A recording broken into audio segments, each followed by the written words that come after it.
Here's a client who wanted a faster, less expensive door replacement than what seemed obvious. They had this arched doorway in their house. This actually went to their bathroom, and there was no door on it.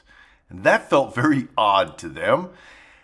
But to get an arched door or to make an arched door could be very expensive and very time consuming. So we got a door that matched the style of the other doors in their house. I took measurements and realized what it would take to get a 32-inch door in there. And then I simply began modifying the space.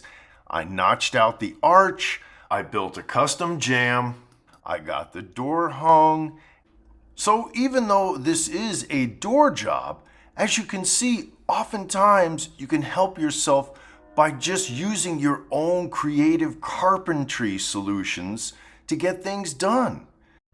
Look how I did the blocking to fill that arch so that I could get the drywall on there.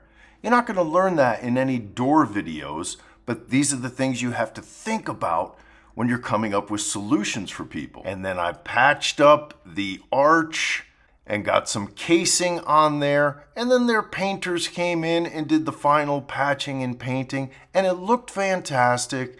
It was a low-cost solution for them that we were able to do right away, and they didn't have to wait 8 weeks to get a custom arch door and spend thousands of dollars.